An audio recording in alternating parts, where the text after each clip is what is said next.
What the hell did I do? Riley Carter pressed her forehead against the cold helicopter window, watching Connecticut disappear beneath a sea of gray clouds. Her hands gripped the safety handle tight enough to turn her knuckles white. 26 years of life, and she'd never set foot in a helicopter. Now she was flying in one that probably cost more than her entire apartment. Beside her, the executive assistant, a middle-aged man named Gerald, all stiff in his three-piece suit, typed frantically on a tablet, completely ignoring the absurd altitude they were at. "We'll arrive at the Thornberry estate in 15 minutes, Miss Carter." His voice was neutral, professional. "Mr. Henry is anxious to meet you." Henry Thornberry, the real estate mogul who had built half of New York's skyscrapers. The man who, 3 months ago, had suffered a devastating stroke and whose family was willing to pay a fortune to bring him back. Riley closed her eyes, letting the memory take over. 3 days ago, she was in the damp basement that served as a rehabilitation gym at Mercy Clinic in Boston, helping Mrs. Patterson regain movement in her left arm when her boss, Linda, appeared with a strange expression. "Riley, there's a call for you. They say it's urgent." The phone was transferred to the tiny room Riley called an office, actually a converted closet with a folding table. "Miss Riley Carter?" The male voice was formal, almost robotic. "My name is Gerald Foster, executive assistant to the Thornberry family. We were informed by the American Physical Therapy Association that you are one of the most qualified professionals in post-stroke rehabilitation on the East Coast." Riley sat down slowly. "The association talked about me. Thank you?" She hesitated. "How can I help?" "The Thornberry family would like to hire you for 2 weeks to work exclusively with our patriarch, Mr. Henry Thornberry. We'll pay $50,000, plus room and board at the estate." The world stopped. Riley ran her hand through her brown hair, pulling it into a messy bun, trying to process those numbers. $50,000. She made $38,000 per year. That sounds too good to be true," she admitted, suspecting a scam. "I can assure you it's completely legitimate. We're sending contracts via express mail. They'll arrive tomorrow." A pause. "I need your answer by noon tomorrow. There are other candidates." Riley bit her lower lip. $50,000 would pay off the credit card debt, would pay the overdue rent, would pay the loan she'd taken out to help her brother. But 2 weeks with millionaires. I can barely afford my lunch. "Can I ask, why me?" "Mr. Henry specifically requested someone authentic, without high society perfume." Those were his words. There was a touch of amusement in Gerald's voice. "We reviewed your cases. You have an 82% recovery rate. It's impressive. Authentic. No perfume. Well, she definitely fit that description." "I accept." Now, as the helicopter began to descend, Riley questioned every decision that had brought her here. The estate emerged through the clouds like something out of a movie. It wasn't just a mansion, it was a complex. The main house looked like it had been transplanted directly from Victorian England. 3 stories of grey stone, arched windows, towers that touched the sky. Geometrically perfect gardens, stretched in all directions, with fountains, a private lake, and what appeared to be, "Is that a tennis court?" "My God," Riley whispered. "The Thornberry estate has 240 acres, Gerald informed casually, as if describing a 2-bedroom apartment. 43 rooms in the main house. Mr. Henry stays in the east wing, 2nd floor. The helicopter landed smoothly on a helipad marked with a large golden T. And that's when Riley saw him. Standing a few feet away, hands in the pockets of impeccable dress pants and a white shirt with sleeves rolled up to his forearms, was the most attractive man she'd ever seen in her life. Blake Thornberry had the kind of beauty that seemed unfair, defined jawline, dark hair slightly tousled by the wind from the propellers, broad shoulders that filled his shirt in a way that... Focus, Riley. Professionalism. But it was his eyes that disarmed her. Even from a distance, she could see they were a piercing blue, fixed on her with an intensity that made her stomach knot. Gerald opened the helicopter door, and Riley climbed out awkwardly, holding her worn backpack. as out of place in that setting as a penguin in the desert. Blake walked toward her with confident steps, and Riley had to tilt her head back to face him. He was tall. "You're the physical therapist?" His voice was deep, skeptical. Riley lifted her chin, ignoring how her heart raced. "Riley Carter, and yes, I am. Any problem?" Something passed through his eyes. Surprise, interest. Before he could respond, a female voice cut through the air. "Blake, darling, who's this?" A stunning woman in a pink silk dress approached, her high heels sinking slightly into the grass. Perfectly wavy blonde hair, flawless makeup, jewelry that probably cost more than Riley's car. Savannah Monroe. Had to be the fiancée. "Grandpa's new physical therapist," Blake replied, but his eyes were still on Riley. Savannah examined Riley from head to toe with a look that could freeze hell. How charming. The tone said exactly the opposite. From the top of the mansion's main staircase, an elegant figure watched the scene with eyes sharp as razors. Eleanor Thornbury, the matriarch, dressed all in black, looked like a queen evaluating an intruder in her castle. Riley felt the weight of 3 stares on her. Blake, curious and disturbed. Savannah, hostile and calculating. Eleanor, cold and assessing. 2 weeks, Riley reminded herself. Just 2 weeks in this crazy world. What could go wrong? Everything. Absolutely everything. And the moment her eyes met Blake's again, and she saw the undeniable spark that passed between them, Riley knew she had entered far more dangerous territory than she'd imagined. Welcome to the battlefield, girl. The inside of Thornbury Estate made the exterior look modest. Riley's sneakers squeaked against marble floors so polished she could see her reflection. Crystal chandeliers the size of compact cars hung from coffered ceilings. Oil paintings of stern-faced ancestors lined walls covered in silk damask. Everything screamed old money so loudly it was almost vulgar. "The East Wing is this way," Gerald said, leading her through a maze of corridors, while Blake followed 3 steps behind, close enough that Riley could feel his presence like static electricity. Savannah had disappeared with a final venomous glance, mumbling something about wedding preparations. Eleanor had simply vanished, like a ghost that only appeared to haunt. "How long has Mr. Henry been immobile?" Riley asked, slipping into professional mode. It was easier than thinking about the man behind her. 3 months since the stroke. He has some movement in his right side, but the left is almost completely paralyzed. He's tried 4 other therapists. Gerald's voice dropped. He fired them all within 3. He said they treated him like a broken toy. Henry Thornbury built an empire with. He doesn't appreciate being. Riley nodded. She'd dealt with proud patients. But none who could buy and sell my entire city block. They stopped in front of ornate double doors. Gerald knocked twice before entering. The room was enormous, more like a luxury hotel suite than a bedroom. Floor-to-ceiling windows overlooked the lake. But Riley's attention went straight to the man in the mechanical bed near the window. Henry Thornbury was 78, but looked like he'd fought every one of those years. White hair, sharp gray eyes that missed nothing, and a scowl that could wilt flowers. His left side drooped noticeably, his hand curled against his chest. "So you're the miracle worker they dragged in," Henry growled. His speech was slurred but understandable. "You look 12. Riley smiled, stepping forward. 26, actually. Riley Carter. And I'm not here to work miracles, Mr. Thornbury. I'm here to make you work." Blake made a sound behind her. Surprise or amusement. She couldn't tell. Henry's eyes narrowed. "The last girl cried when I yelled at her. Then she was in the wrong profession." Riley set her backpack down and approached the bed, her movements confident. "May I examine you? You gonna poke and prod me like the others?"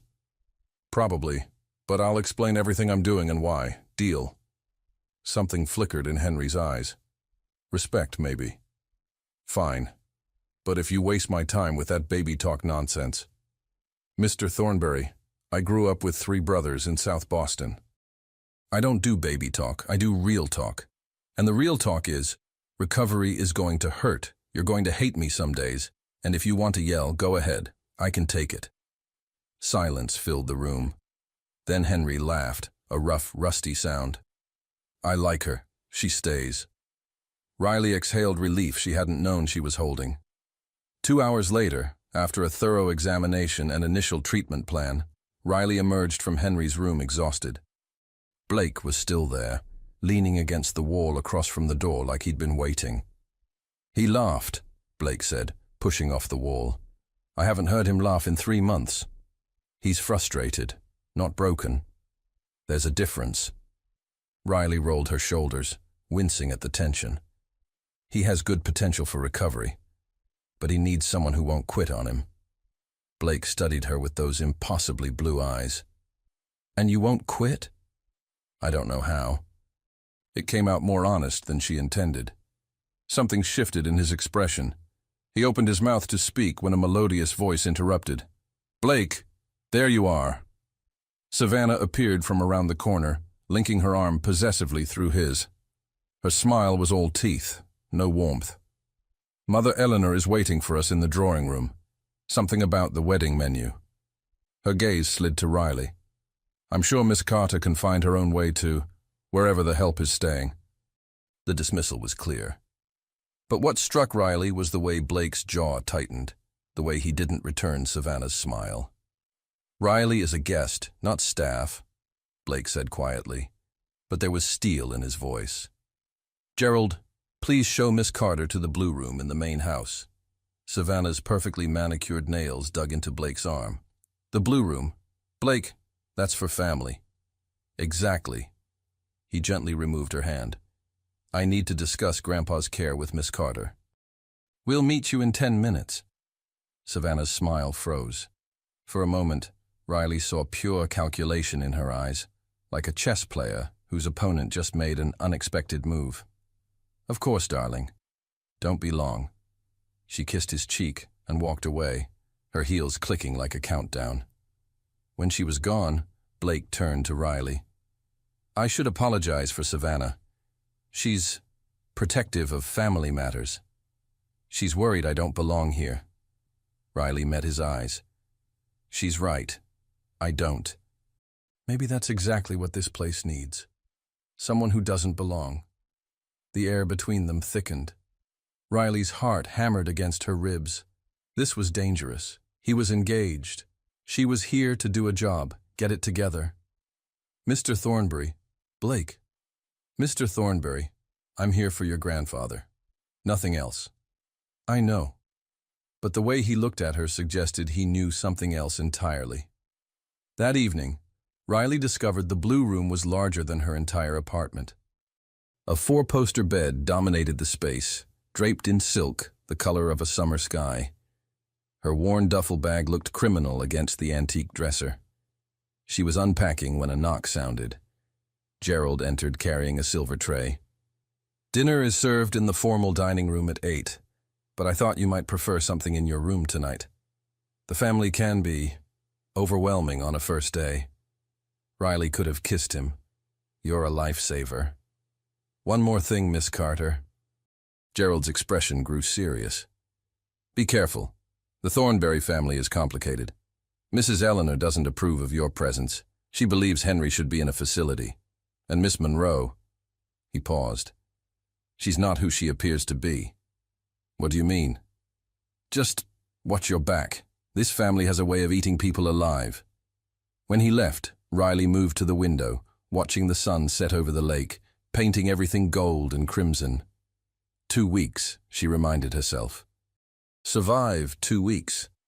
But as she spotted Blake in the garden below, hands in his pockets, staring up at her window like he knew she'd be there, Riley had the sinking feeling that 2 weeks might change everything, or destroy it.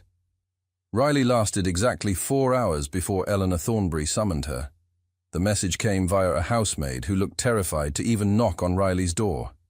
Mrs. Thornbury requests your presence at dinner. 8 o'clock sharp. Formal attire required. Riley stared at her duffel bag, mentally cataloguing its contents. Jeans, scrubs, 1 semi-decent sweater, sneakers. Nothing that screamed formal attire. Of course. This is a test. At 7:58 p.m., Riley descended the grand staircase in her only dress, a simple navy blue number she'd worn to her college graduation 3 years ago. It was clean, modest, and painfully ordinary compared to the oil paintings of women in ball gowns lining the walls. The dining room was a monument to excess. A table that could seat 20 stretched beneath another crystal chandelier. Eleanor sat at the head like a queen on a throne, dressed in black Chanel. Savannah was to her right in crimson silk that probably cost more than Riley's car. Blake sat across from Savannah, his jaw tight. 3 other people Riley didn't recognize filled seats, a middle-aged couple who looked like they'd been carved from ice, and a young man in his 20s scrolling on his phone. "Miss Carter." Eleanor's voice could cut glass. "How punctual. Please, sit." She gestured to the chair at the far end, as far from everyone as physically possible, while still being at the same table. Riley walked the gauntlet of stairs and sat down, feeling like a bug under a microscope. "Everyone, this is Riley Carter, Henry's new therapist." The way Eleanor said therapist made it sound like peasant. The middle-aged woman, introduced as Blake's aunt, Patricia, gave Riley a thin smile. How quaint. "Blake, darling, I didn't know we were hiring live-in staff now." "Riley is a guest, Aunt Patricia," Blake said firmly. "Oh, of course." Patricia's smile didn't reach her eyes. "I suppose it's important to keep the help happy. Henry goes through them so quickly." Riley bit her tongue and focused on the soup that appeared before her. Some kind of bisque that probably cost more per bowl than her weekly grocery budget. Savannah leaned forward, her smile saccharine. "So, Riley, where did you say you're from?" "South Boston." "How urban? And you went to college?" "State school, full scholarship." Riley met her gaze evenly. "Graduated top of my class. Public education." Eleanor's tone suggested Riley had admitted to having a contagious disease. "Well, we can't all be Ivy League, I suppose." The young man, Blake's cousin, apparently named Trevor, snorted into his wine. Blake's knuckles whitened around his fork. "Riley has an 82% recovery rate. That's higher than any therapist in Boston." "Statistics can be manipulated, dear," Eleanor said smoothly. "What matters is pedigree, breeding, proper training. Speaking of which, Savannah, your mother called. The wedding planner needs final numbers by Friday." Savannah brightened immediately. "Oh, yes. Blake and I were thinking—" "Actually," Blake interrupted, "we should discuss postponing." The room froze. Savannah's smile turned brittle. "Postponing? Blake, we've been planning this for 8 months. Grandpa just had a stroke. It doesn't feel right." "Henry would want you to be happy," Eleanor interjected coldly. "The wedding proceeds as planned. The Thornberry name requires stability, especially now. We can't have the press speculating about family troubles." Riley watched the exchange, fascinated and horrified. Blake looked trapped. Savannah looked triumphant, and Eleanor looked like a general who'd just won a crucial battle. "Riley," Savannah turned to her with false sweetness, "you must think our world is so strange. All this fuss over weddings and propriety. I imagine in your circle, people just marry whoever is convenient." "In my circle," Riley said carefully, "people marry for love. Radical concept, I know." Patricia gasped. Trevor choked on his wine. Eleanor's eyes turned to ice. But Blake smiled, a real smile that reached his eyes. "How charmingly naive," Savannah laughed, but her voice had an edge. "Love is a luxury, sweetheart. Smart people marry for partnership, stability, mutual benefit." "Then I guess I'm not that smart." The tension could have been cut with a knife. Eleanor stood abruptly. "Blake, a word in my study." "Now." Blake threw Riley an apologetic look before following his grandmother out. The moment they left, Savannah's mask dropped. She turned to Riley with pure venom. "Let's be clear about something. You're temporary, a hired hand. In 2 weeks you'll be gone and things will return to normal, so don't get comfortable. I'm just here to help Henry." "Are you?" Savannah leaned in, her voice dropping. Because from where I'm sitting, you've been eye-fucking my fiancé since you landed. You think I don't notice these things? Riley's face flushed. I don't know what you're... Save it. Savannah stood, smoothing her dress. Blake is mine. This family is mine. And if you think your little working-class charm is going to change that, you're stupider than you look. She walked away, her perfume lingering like a threat. Patricia and Trevor exchanged glances and quickly excused themselves. Riley sat alone at the enormous table, her appetite gone, wondering what the hell she'd gotten herself into. She found Blake an hour later in the garden, loosening his tie and looking like he wanted to strangle something. I'm sorry about dinner, he said without preamble. My family can be horrible, elitist, emotionally manipulative. He laughed bitterly. All of the above. Why are you marrying her? The question came out before Riley could stop it. Blake turned to face her, and in the moonlight, he looked exhausted. Because it's what's expected. Savannah's family and mine have been planning this since we were kids. It makes sense on paper. Connected families, shared interests, no complications. Except you don't love her. Love is a luxury. Yeah, I heard. But Blake, you look miserable. He stepped closer, and Riley's breath caught. I was miserable. Past tense. And then a stubborn physical therapist from South Boston landed on my lawn and told my grandfather she doesn't do baby talk. His voice dropped. You have no idea what you've done to me in one day. Riley's heart hammered. Blake, we can't. I know. He reached up like he might touch her face, then dropped his hand. You're here for Grandpa, and I'm engaged. But God, Riley, you walk into my house and suddenly everything feels wrong. Everything I thought I wanted feels like a cage. 2 weeks, Riley whispered. I'm here for 2 weeks, then I'm gone. What if I don't want you to be gone? The question hung in the air between them, dangerous and electric. From the mansion, Riley saw a figure watching from a third-floor window. Eleanor. We're being watched. I should go, Riley said, even though every fiber of her being wanted to stay. Riley. Good night, Blake. She walked away before she could do something catastrophic, like kiss an engaged man in his grandmother's garden.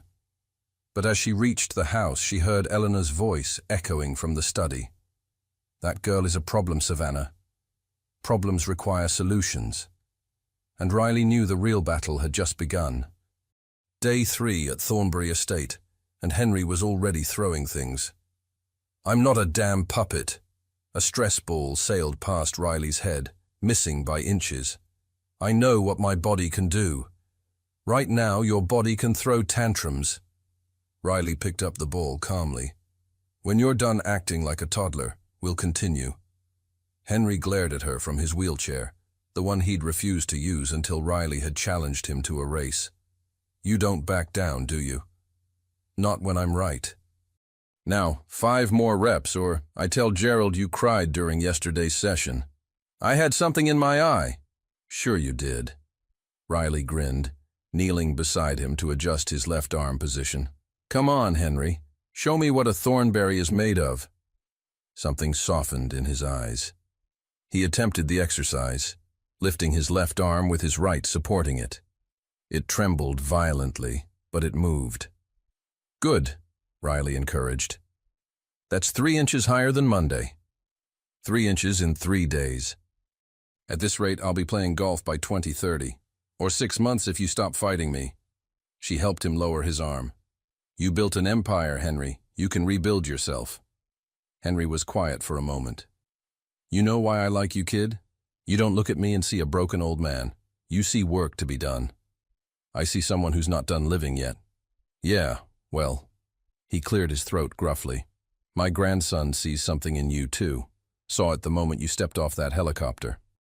Riley's hands stilled. Henry. Don't Henry me. I've been watching people for 78 years. I know what interest looks like. And Blake hasn't looked at Savannah that way once in 8 months of engagement. He's getting married. To a vulture in designer heels. Henry's voice turned hard. That girl doesn't love Blake. She loves the Thornberry bank account. And my daughter-in-law, Eleanor, is so obsessed with proper bloodlines, she can't see Savannah is poison. Before Riley could respond, the door burst open. Savannah swept in wearing tennis whites, her smile sharp. "Henry, how's my favorite future grandfather-in-law?" She kissed his cheek, leaving a lipstick mark. "Blake and I just finished a match. He absolutely destroyed me." She laughed, a tinkling sound that set Riley's teeth on edge. "Savannah." Henry's warmth evaporated. "I hope Riley isn't working you too hard." "We need you strong for the wedding. 3 weeks away. Can you believe it?" Her eyes slid to Riley. "Though I suppose you won't be here for that. Your contract ends in, 11 days? 12, Riley said evenly. "Well, every day counts." Savannah's smile widened.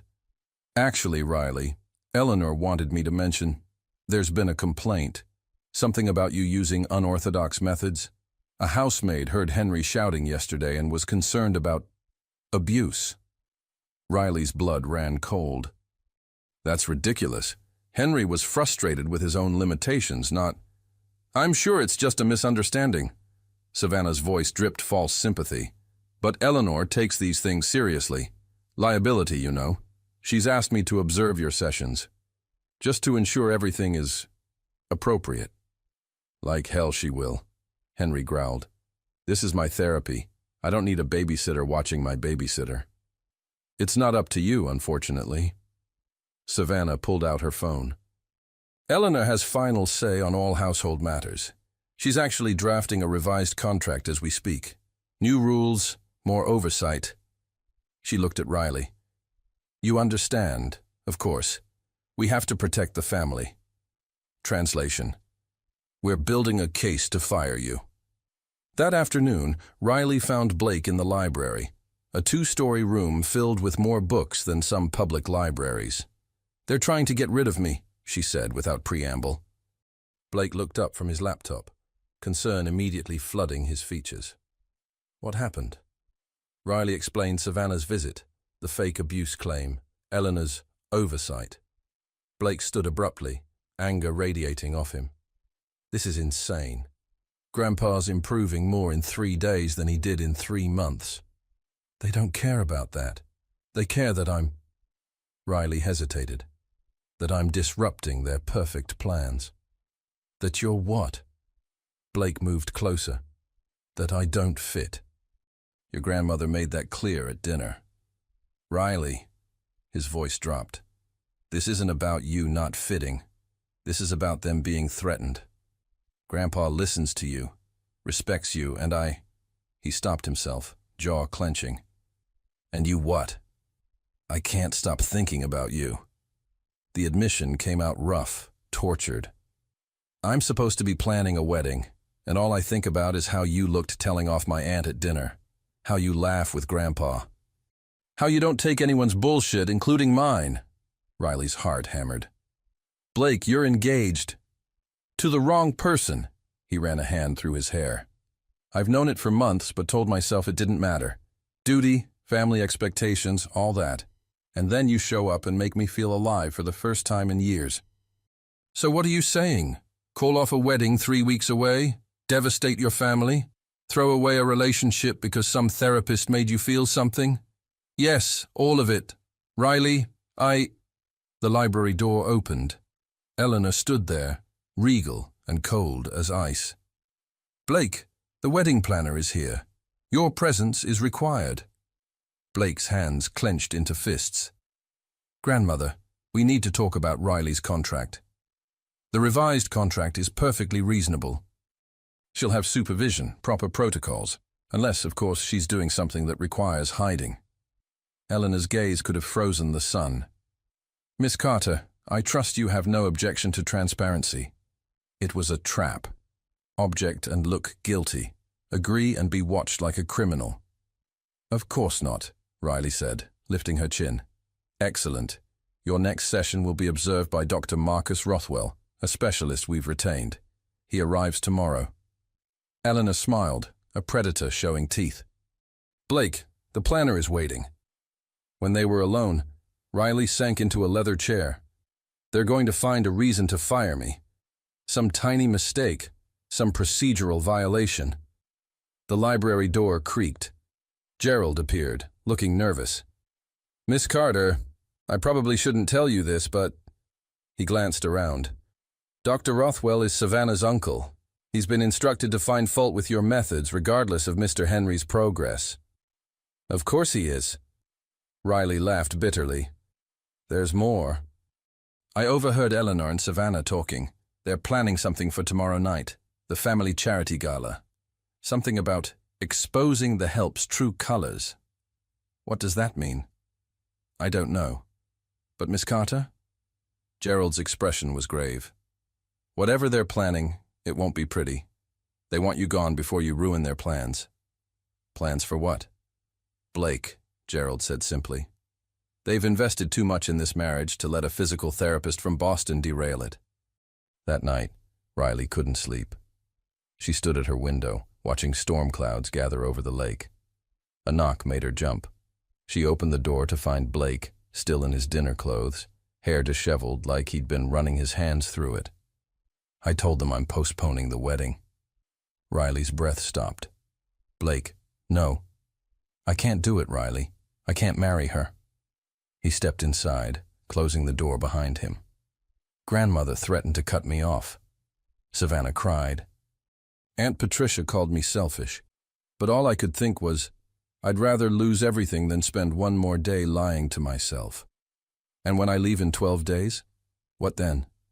Then I'll have 12 days of knowing what it feels like to want someone I actually—" He stopped, his eyes searching hers. "Tell me you don't feel this too. Tell me I'm crazy." Riley should have pushed him away, should have done the professional thing. Instead, she closed the distance between them and kissed him. It was desperate, terrifying, and absolutely inevitable. When they finally broke apart, both breathing hard, Blake pressed his forehead to hers. "We're in so much trouble." "Catastrophic trouble," Riley agreed. "Worth it?" She smiled against his lips. "Ask me in 12 days. But as thunder rumbled outside, Riley couldn't shake the feeling that Eleanor and Savannah's storm would hit much sooner than that. The morning after the kiss, Riley woke to find an elegant dress box outside her door with a note in Blake's handwriting. "For tonight. You'll be beautiful in anything, but this felt right. B." Inside was a stunning emerald green gown, simple, elegant, nothing like the ostentatious designer pieces Savannah wore. Riley touched the fabric with trembling fingers. He's choosing me, actually choosing me. The thought terrified and thrilled her in equal measure. "Doctor." Marcus Rothwell arrived at 9 a.m. sharp, a silver-haired man with cold eyes and Savannah's sharp cheekbones. He observed Riley's session with Henry like a hawk watching prey. "Your technique is unconventional," he said, scribbling notes while Riley guided Henry through resistance exercises. "My technique gets results. Results aren't everything. Protocol, procedure, documented methodology are useless if the patient gives up." Riley met his gaze. "Henry needs someone who challenges him, not someone who follows a textbook." Henry laughed from his wheelchair. "She's got you there, Marcus. When's the last time you actually treated a patient instead of hiding behind that clipboard?" Rothwell's jaw tightened. "Mr. Thornbury, I'm here to ensure your care meets professional standards. My care is fine. Better than fine. This girl's got me moving more in 4 days than the last 4 therapists combined." Henry pointed at the door with his right hand. "Now get out. You're disrupting my session." "Mrs. Eleanor Thornbury requested—" "I don't give a damn what Eleanor requested. This is my body, my therapy, my room. Out." After Rothwell left, visibly fuming, Henry turned to Riley. "That bastard's going to write a scathing report. You know that, right?" "I know." "And you don't care?" Riley adjusted his arm position, smiling. "I care about you walking again. Everything else is noise." Henry's eyes grew suspiciously wet. You're gonna break my grandson's heart when you leave, kid. Or he'll break mine. Nah. Henry patted her hand with his good one. That boy's already too far gone. I recognize the look. Same one I had when I met my Margaret. God rest her soul. She was inappropriate too, according to my mother. Best decision I ever made, marrying her anyway. Blake hasn't called off the wedding yet, just postponed it. Give him time. The boy's been in chains his whole life. Takes a while to realize you can break them. The Thornbury annual charity gala transformed the estate into something from a fairy tale. String lights wrapped around ancient trees. An orchestra played on the terrace. Hundreds of guests in designer gowns and tuxedos mingled with champagne flutes. Riley felt like an imposter in her green dress, even though 3 different people had complimented it. Blake found her hiding near the rose garden. He stopped mid-step when he saw her, his expression making her blush. "You're staring," she said. "Can't help it." He offered his arm. "Dance with me?" "Blake, every eye is on us. Savannah's over there shooting daggers. Let them look, let them talk. I don't care anymore." His eyes were intense, determined. "I officially called off the wedding this afternoon, not postponed. Cancelled." Riley's heart stuttered. "You what?"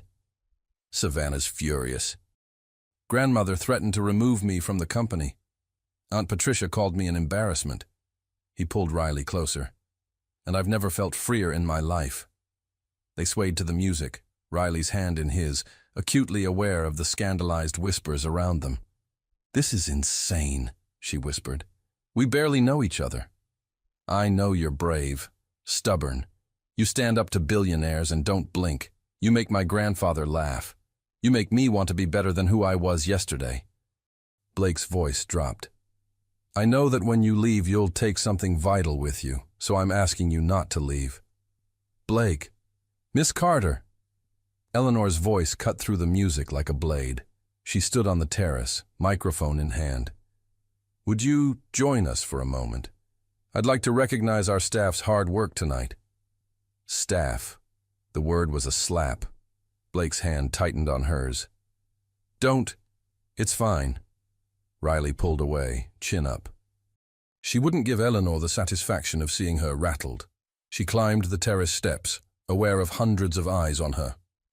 "Everyone, this is Riley Carter, my father-in-law's physical therapist." Eleanor's smile was poisonous. "She's been with us for just 4 days, but has already made quite an impact on the family." Polite laughter. Riley's stomach churned. "In fact, Riley has such modern, unconventional methods that we brought in an expert to review her work. Dr. Rothwell?" Eleanor gestured to where he stood, report in hand. "Oh God. This is the trap." Rothwell stepped forward, clearing his throat. "After careful observation, I must report several concerning practices. Miss Carter uses aggressive techniques beyond standard protocol, lacks proper documentation, and shows a troubling disregard for established medical guidelines." "That's bullshit," Henry's voice boomed from the French doors. The crowd gasped. Henry Thornbury stood there, gripping a cane, Gerald supporting his left side. He'd refused to let anyone see him try to walk. But here he was, trembling but vertical. "In 4 days," Henry continued, taking a shaky step forward. "This girl got me on my feet. 4 days. The last therapist had me lying in bed for 3 months." Another step. "So take your protocols and guidelines and shove them up your—" "Henry!" Eleanor's mask cracked. "Sit down before you hurt yourself." "I'm not sitting down." Another step. Riley moved to help, but he waved her off. "This girl is the best damn therapist I've ever had. And Blake," he looked at his grandson, "I'm proud of you, boy. Took you long enough to choose happiness over obligation." "This is inappropriate," Eleanor started. "What's inappropriate is you trying to destroy someone because they don't fit your narrow definition of acceptable." Henry reached the terrace, breathing hard. "Riley stays. The wedding is cancelled. And if anyone has a problem with that—" He looked directly at Eleanor and Savannah. "There's the door." Silence. Absolute crystalline silence. Then someone started clapping. Then another. Soon half the crowd was applauding while the other half stood frozen in shock. Eleanor looked like she'd been slapped. Savannah's face was purple with rage. Blake crossed to Riley, taking her hand in front of everyone. "I choose her," he said clearly. "I choose Riley." Later, after the guests had left and the scandal had fully erupted, Riley found Eleanor waiting in the blue room. "You've destroyed this family's reputation," Eleanor said coldly. "Your family's reputation was destroying Blake. He's weak, always has been. Needs a strong woman to guide him. He needs someone who loves him, not his bank account." Riley met her gaze. "You know what your problem is, Mrs. Thornbury? You're so obsessed with appearances, you forgot what actually matters." "And what's that?" "The people you're supposed to protect. Henry needed someone to help him heal, not maintain the status quo. Blake needed permission to be himself. But you were so busy playing chess with their lives, you forgot they're not pieces. They're people." Eleanor's composure finally cracked. "Get out. Pack your things and leave by morning." "Gladly." Riley headed for the door, then stopped. "For what it's worth, Henry's going to walk again. Not because of your doctors or your money or your precious protocols, because someone finally believed in him." She walked out with her head high, leaving Eleanor alone with her empire of ice. Blake found her on the lawn, looking at the stars. "Where will you go?" he asked. "Boston, I guess. Find a new job, new patients." Riley smiled sadly. "Continue being inappropriately working class. Or," Blake turned her to face him, "you could stay, not as Henry's therapist, as my girlfriend, partner, whatever this is." "Blake, your family will never accept—" "I don't care." He cupped her face. "For the first time in my life, I don't care what they think. I care what you think, what you want. So tell me, do you want this? Us?" Riley thought of her tiny apartment, her safe, predictable life. Then she thought of Henry's laughter, Blake's kiss, the terrifying freedom of choosing something real. "Yeah," she whispered, "I want this." "Even though it's complicated?" "Especially because it's complicated." Blake kissed her under the stars while inside the mansion, Eleanor and Savannah plotted their final move. The battle wasn't over. But for one perfect moment, love was winning. Riley woke to chaos. Her phone, 14 missed calls from numbers she didn't recognize. Her email, flooded with messages. When she opened social media, her stomach dropped. "Gold digger breaks up Thornbury wedding," screamed the headline on page 6. With a photo of her and Blake dancing at the gala. The comments were vicious. "Who does this nobody think she is? Another poor girl trying to trap a billionaire. Blake Thornbury ruins family legacy for a physical therapist. Pathetic." Someone had leaked everything. Her address, her salary, her student loans.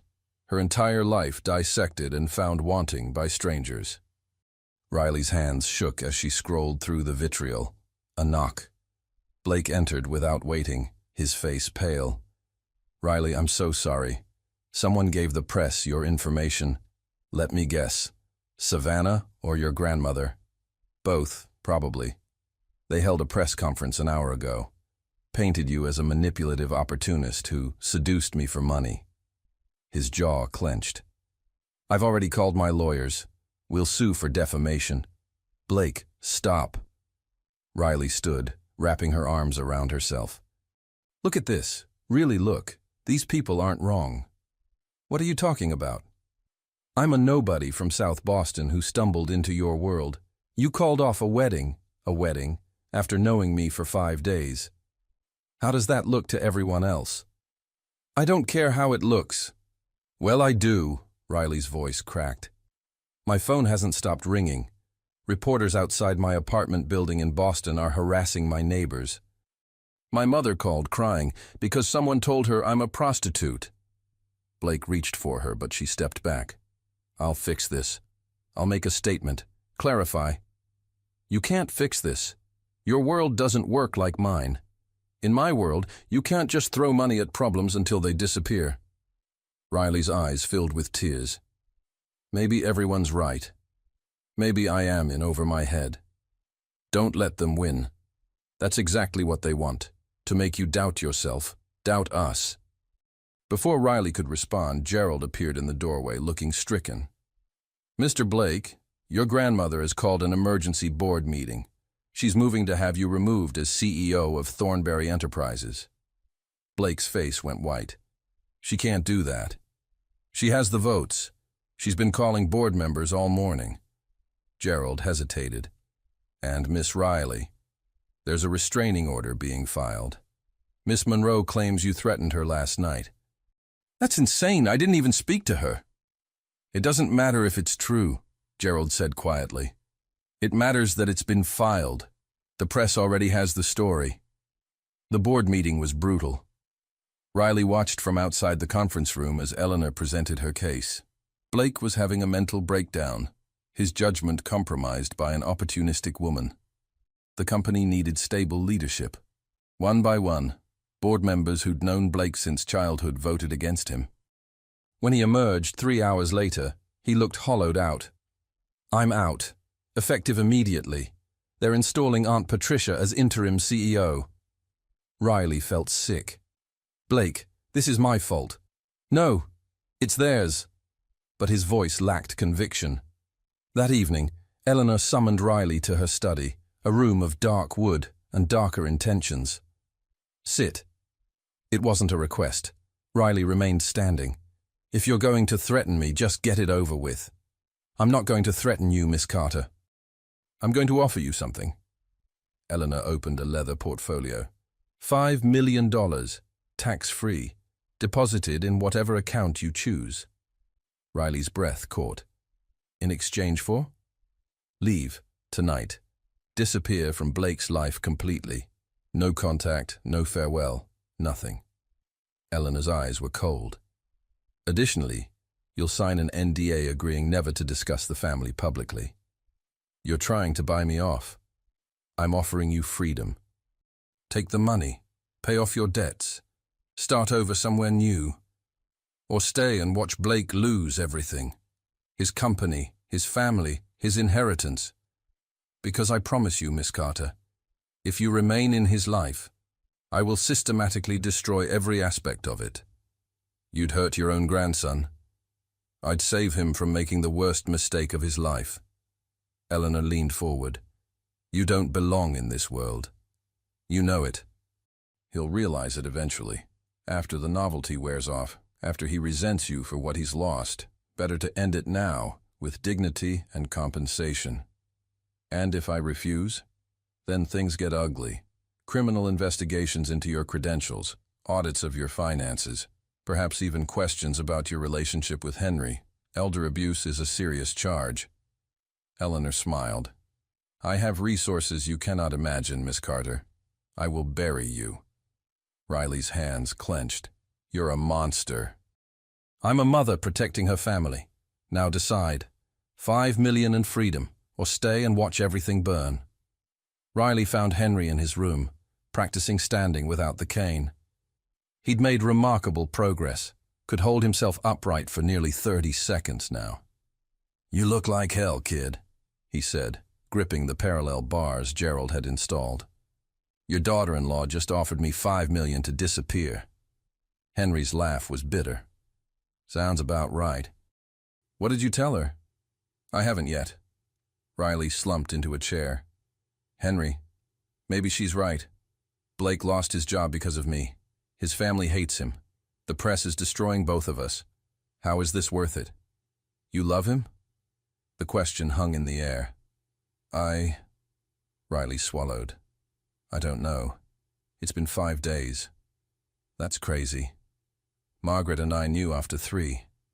Henry lowered himself back into his wheelchair, breathing hard. But here's the thing. Love isn't about time. It's about choice. Every damn day, you choose each other. Even when it's hard, especially when it's hard. But what if choosing him means destroying him? What if walking away destroys you both? Henry wheeled closer. Listen, kid. This family, we're sharks. We eat the weak, crush the different, eliminate threats. It's how we've stayed powerful for 3 generations, but it's also made us miserable, bitter, and alone. So what do? That's not my call. But I'll tell you this, Blake's been drowning his whole life, drowning in expectations, obligations, other people's dreams. You're the first person who made him want to come up for air. Henry's eyes were serious. Don't take that away from him because you're scared. Riley returned to her room to find Blake waiting, holding a small velvet box. Before you say anything, he began, this isn't what you think. I'm not proposing. We've known each other 5 days, and I'm not completely insane. He opened the box. Inside was a simple silver bracelet with a single charm, a tiny helicopter. To remember the day everything changed, he said softly. Riley, I know you're thinking of leaving. I know my family is terrorizing you, and the press is vicious, and I've lost my job. I know every logical reason says you should take whatever deal grandmother offered and run. Blake, but I'm asking you to stay. Not forever. Not even for long. Just don't leave tonight. Don't leave like this. His voice cracked.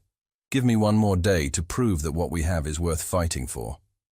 Riley looked at the bracelet, at Blake's desperate hope, at the impossible situation they'd created. $5 million, freedom from debt, a clean slate, or risk everything for something that might be real.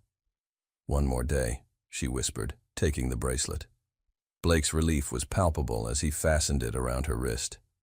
But when Riley looked out the window, she saw Eleanor watching from below, phone to her ear, and knew the worst was yet to come. Tomorrow would bring the final battle, and only one side could win. The next morning, Riley's world imploded. Every major news outlet ran the same story. Thornberry, physical therapist under investigation for fraud. Anonymous sources claimed Riley had falsified her credentials, that her degree was from a diploma mill, that her recovery statistics were fabricated. The Massachusetts Board of Physical Therapy had launched an investigation. Her former employer in Boston issued a statement distancing themselves. All lies. All perfectly crafted to destroy her. Riley's hands trembled as she read article after article. Her phone rang, her mother sobbing, then her brother, furious, then Linda from the clinic, apologizing but explaining they couldn't be associated with the scandal. It's Eleanor, Blake said, pacing her room like a caged animal. She's orchestrating all of it. We'll fight back, prove it's all fabricated. With what? Riley's voice was hollow. Blake, defending myself will take months. Lawyers I can't afford. My reputation is already destroyed. Even if I prove my innocence, the stain never goes away. A knock interrupted them. Gerald entered, his face grave. Miss Riley, there are reporters at the front gate. Dozens, and... He hesitated. The police are here. They have questions about the fraud allegations. Riley felt the room spin. Police. This is insane, Blake exploded. She hasn't done anything wrong. It doesn't matter, Riley whispered. Your grandmother wins. She always wins. The police interview was humiliating. 2 detectives asking about her qualifications, her credentials, whether she'd intentionally misrepresented herself to the Thornberry family. Riley answered every question truthfully, provided documentation, but saw the skepticism in their eyes. A nobody from South Boston involved with a billionaire. Of course she's a con artist. When they finally left, promising to be in touch, Riley found Blake arguing with Eleanor in the grand foyer. You've crossed a line, Blake shouted. Filing false police reports is illegal. I've filed nothing. If authorities are investigating Miss Carter's credentials, that's simply due diligence. Eleanor's voice was ice. But perhaps this unfortunate situation has shown you the truth. This girl brings chaos. Scandal. Destruction. She brings life, something this mausoleum hasn't seen in decades. She brings ruin. Eleanor's eyes cut to Riley. Miss Carter, I'm formally asking you to leave the premises. Your contract is terminated. You have 2 hours to pack. You can't do that. Blake moved toward his grandmother. Grandpa hired her. Henry is not of sound mind to make such decisions. I have medical power of attorney. Eleanor's smile was venomous. 2 hours, Miss Carter, or I'll have you escorted out by security. Riley found Henry in the garden, sitting in his wheelchair beneath an oak tree. He looked older suddenly, tired. I'm leaving, she said without preamble. Like hell you are. Henry, I don't have a choice. Your family is destroying me. Police investigations, fraud charges. My career is over, so you're just going to let them win? Henry's voice was sharp. I thought you had more fight than that. I'm exhausted, Henry. I came here to help you, and instead I've lost everything. My job, my reputation, maybe even my freedom if Eleanor pushes these charges. For what? A 5-day romance that was doomed from the start? For love, you idiot. It's not enough. Riley's voice broke. Love doesn't pay lawyers. It doesn't restore reputations. It doesn't fix the fact that Blake's family will never accept me, and I'll never belong in his world. So take the money and run. Make Eleanor happy. Make it easy on yourself. Henry wheeled closer, his eyes blazing. But know this, you walk away now. You'll regret it for the rest of your life. Not because of Blake, because you'll know you let bullies win. Riley's eyes filled with tears. I'm scared. Good. Means it matters. Henry reached for her hand. You got me standing again, kid. Now stand up for yourself. 2 hours later, Riley stood in the blue room, staring at her packed bag. The helicopter would take her back to Boston in 20 minutes. Blake burst through the door. Don't go! Blake, I have to... No, listen to me. He crossed the room, taking her hands.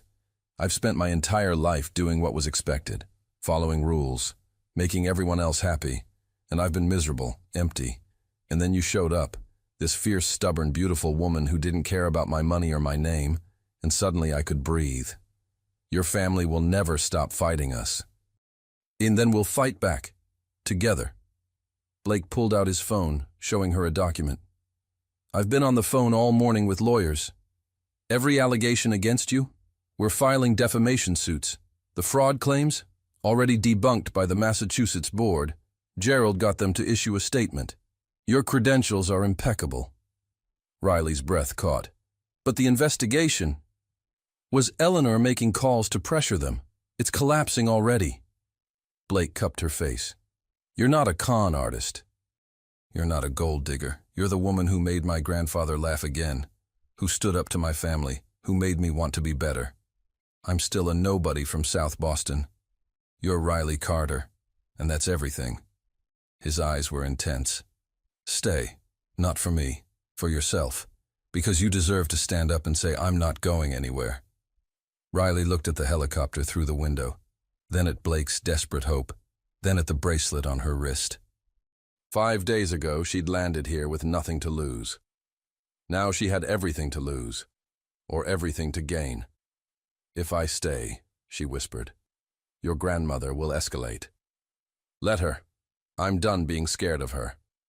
A commotion from downstairs, raised voices, something crashing.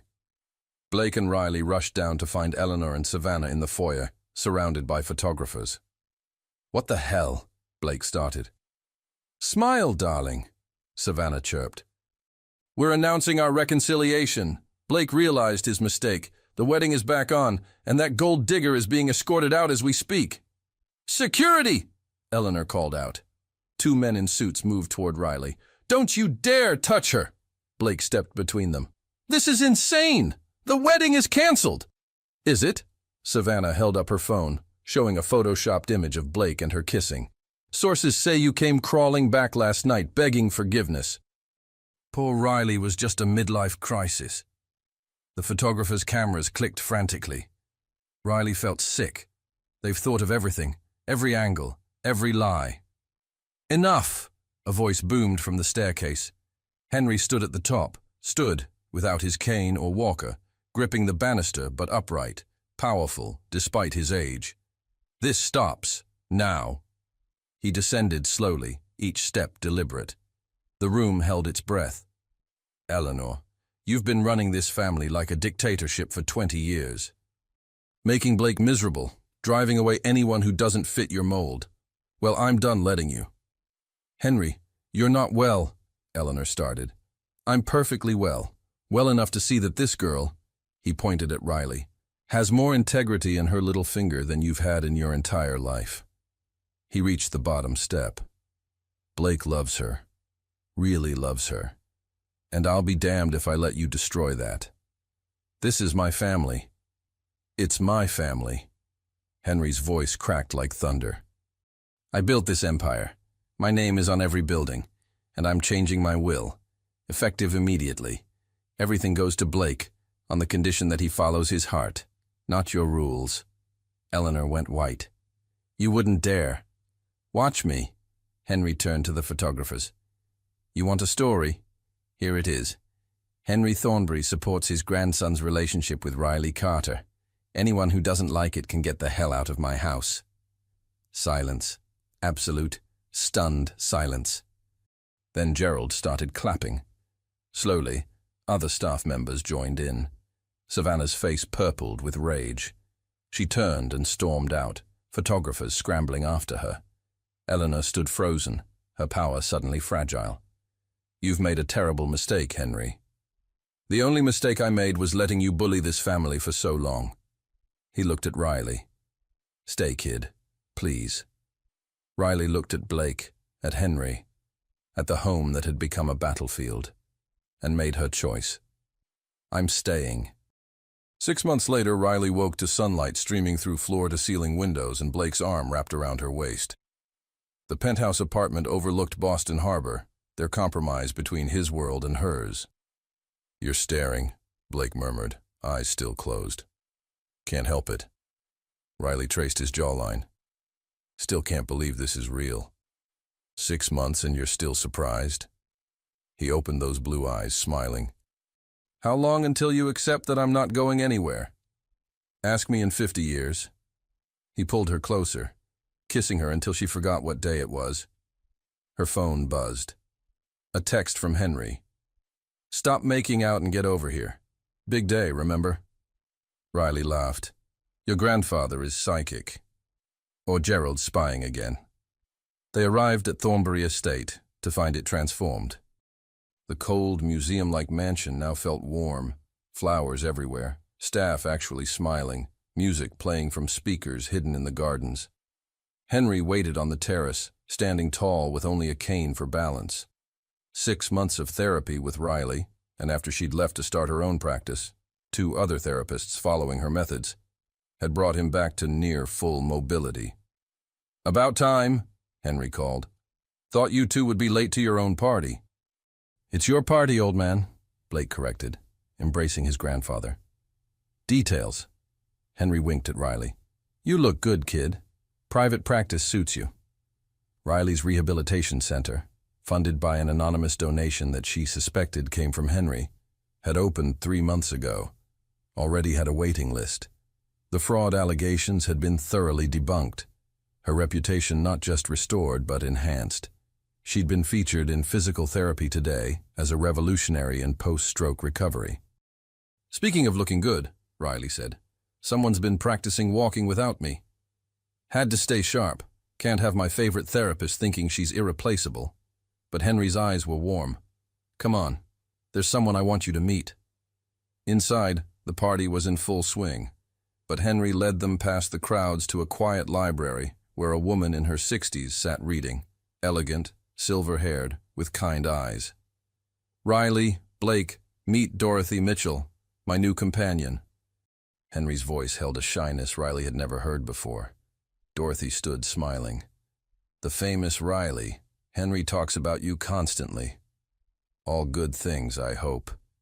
You got him walking again. I'd say that's very good. Dorothy took Henry's hand naturally, comfortably.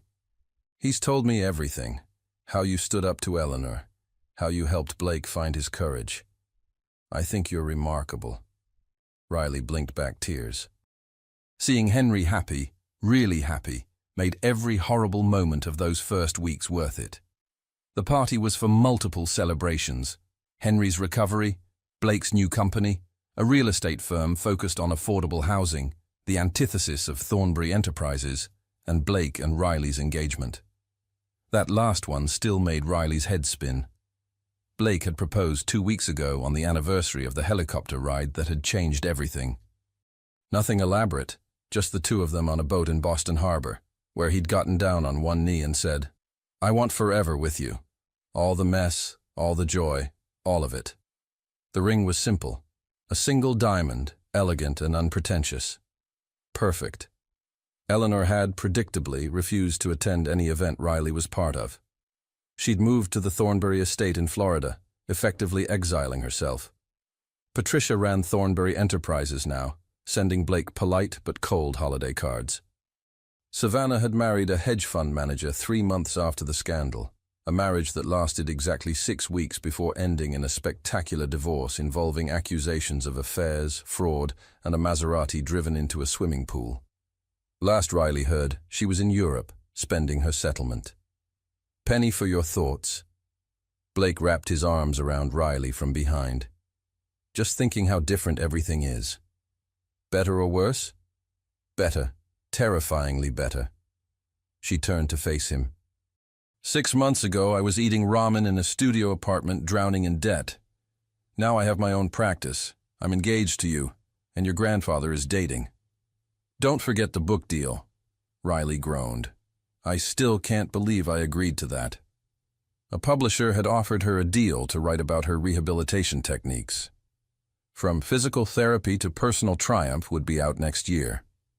"You're going to change how people recover from strokes," Blake said seriously.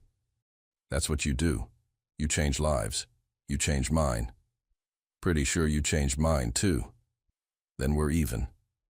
As sunset painted the sky orange and pink, Henry clinked his glass for attention. The crowd quieted. 6 months ago, I was in a wheelchair, miserable, convinced my life was over. His voice carried across the terrace. Then this stubborn girl from South Boston landed here and refused to let me give up. He raised his glass toward Riley. "You saved my life, kid. And my grandson's. And probably this whole damn family, whether they admit it or not." Applause rippled through the crowd. "Now, I'm not one for long speeches," Henry continued, "but I've learned something important. Life is too short to waste on should-haves and supposed-tos. Do what makes you happy, love who you want. And if anyone tries to stop you," he grinned, "tell them Henry Thornbury said they can go to hell." Laughter and cheers. Blake took Riley's hand, pulling her close as the party continued around them. "Thank you," he whispered. "For what?" "For landing on my lawn. For not running when things got hard.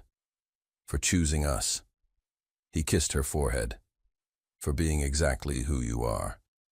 Riley looked around, at Henry laughing with Dorothy, at Gerald dancing with one of the housemaids, at the estate that no longer felt like a prison but a home. 6 months ago, she'd been terrified in a helicopter, wondering what she'd gotten herself into. Now she knew. She'd gotten herself into a life worth living. "I love you, Blake Thornbury," she said. "I love you too, Riley Carter." He paused.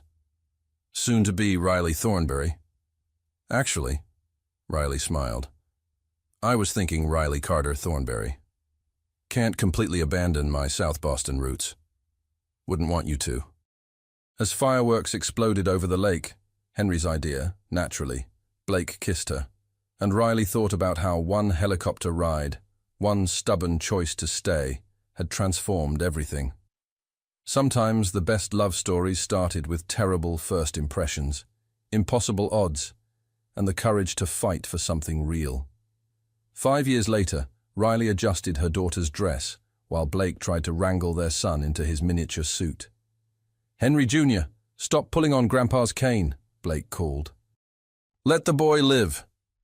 Henry laughed, now 83 and still spry, walking without assistance most days. Dorothy sat beside him, her hand in his, looking radiant.